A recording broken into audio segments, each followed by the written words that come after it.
Hello दोस्तों, मैं हूँ मिस साया और आपका स्वागत है मिस साया की हॉरर दुनिया में, जहाँ आपको मिलेगी डर और रहस्य की दुनिया। यहाँ पर आपको मिलेंगे भूतिया कहानियाँ, अजीबोगरीब घटनाएं और डरावने अनुभव जो आपके रोंगटे खड़े कर देंगे। मिस साया आपको ले चलेंगी डर और सस्पेंस से भरी यात्रा पर, जहाँ हर मोड़ पर कुछ न कुछ भूतिया होगा। एक्चुअली मैं खुद भी हॉरर स्टोरीज की बहुत बड़ी फैन हूँ। बचपन से ही मैं हॉरर स्टोरीज सुनते आ रही हूँ, तो सोचा जो मैंने सुना और अनुभव करा है YouTube के माध्यम से आप लोगों के साथ भी शेयर की जाए। अगर आपको भी रहस्यमयी और डरावनी कहानियों का शौक है तो ये चैनल आपके लिए है।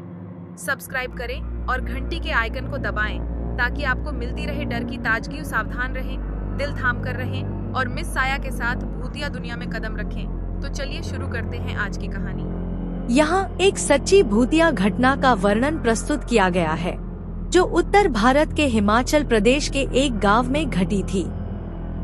यह घटना 1980 के दशक की है और इसे स्थानीय लोगों द्वारा आज भी चर्चा में लाया जाता है। हिमाचल प्रदेश के मंडी जिले के एक छोटे से गांव चंडीधार में यह घटना घटी थी। यह गांव चारों तरफ से ऊंची पहाड़ियों और घने जंगलों से घिरा हुआ है। यह घटना राजेश ठाकुर नामक एक 28 वर्षीय व्यक्ति के साथ हुई थी। राजेश उस समय गांव के स्कूल में अध्यापक थे। वह अपनी पत्नी सुनीता और 5 साल की बेटी पायल के साथ चंडीधार में रहते थे। राजेश हर दिन सुबह स्कूल जाने से पहले गांव के पास स्थित एक पुराने कुएं से पानी भरते थे। गांव में मान्यता थी कि वह कुआं शापित है और रात के समय उसके पास जाना सख्त मना है। लेकिन राजेश आधुनिक विचारों वाले व्यक्ति थे और इन बातों पर विश्वास नहीं करते थे। एक दिन सुबह के समय राजेश पानी भरने के लिए कुएं के पास गए।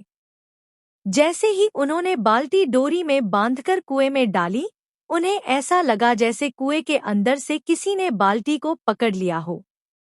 उन्होंने बाल्टी को खींचने की कोशिश की, लेकिन वह टस से मस नहीं हुई। अचानक कुएं से एक धीमी सी आवाज आई, मुझे बाहर निकालो। राजेश ने समझा कि यह उनकी कल्पना है। उन्होंने जोर लगाकर बाल्टी खींची और जैसे ही बाल्टी बाहर आई, उसमें पानी के साथ एक अजीब सी काली परछाई तैरती हुई दिखी, जिससे वो घबरा गए और पानी का बाल्टी वापस कुआं में गिर गई। इस घटना से वो डर तो गए थे, लेकिन उन्होंने इसे अपने तक ही सीमित रखा।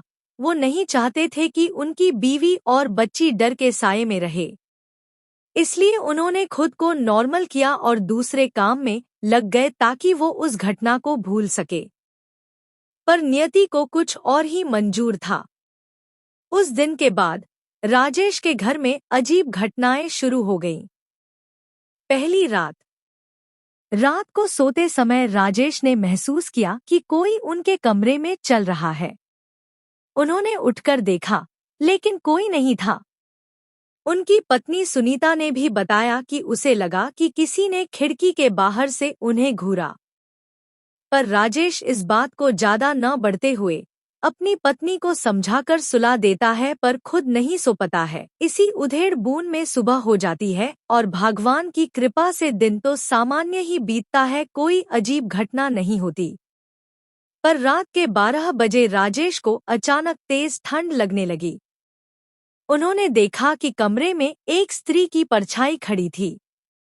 वह परछाई धीरे धीरे उनके करीब आई और एक गहरी आवाज में बोली, तुमने मुझे बाहर निकाला है, अब मैं तुम्हारे साथ रहूंगी। राजेश ने चिल्लाकर लाइट जलाई, लेकिन वहां कोई नहीं था। अब इतना सब कुछ फील करने के बाद राजेश, जो आधुनिक विचारों वाले व्यक्ति थे और इन बातों पर विश्वास नहीं करते थे, उन्होंने मान लिया कि कुछ तो है जो हम इंसानों की दुनिया से अलग है। उन्हें अपनी फैमिली की चिंता होने लगी और घटनाओं से परेशान होकर राजेश ने गांव के बुजुर्ग दीनानाथ से सलाह ली। दीनानाथ ने बताया कि वह कुआं सालों पहले शापित हुआ था। गांव की एक महिला सुमित्रा ने वहीं आत्महत्या की थी। उसकी आत्मा को शांति नहीं मिली थी और वह कुएं के पास भटकती रहती थी।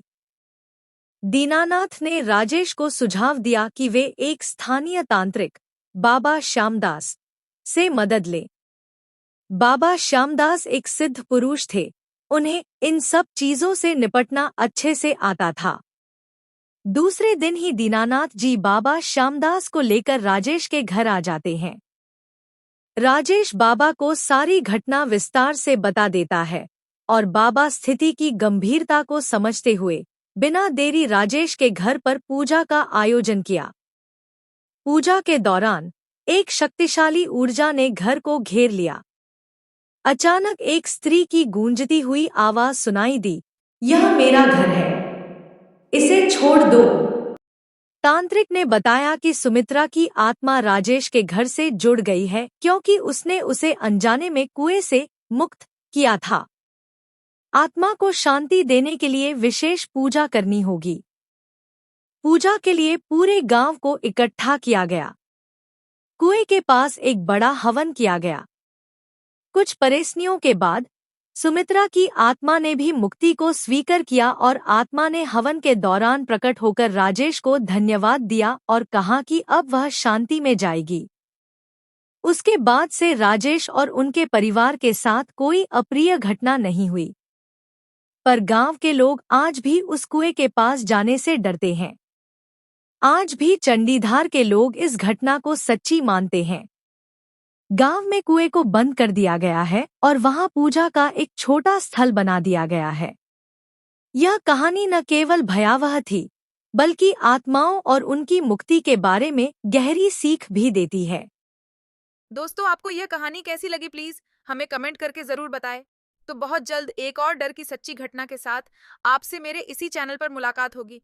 तब तक के लिए सावधान रहें, दिल थाम कर रहें। जय महाकाल।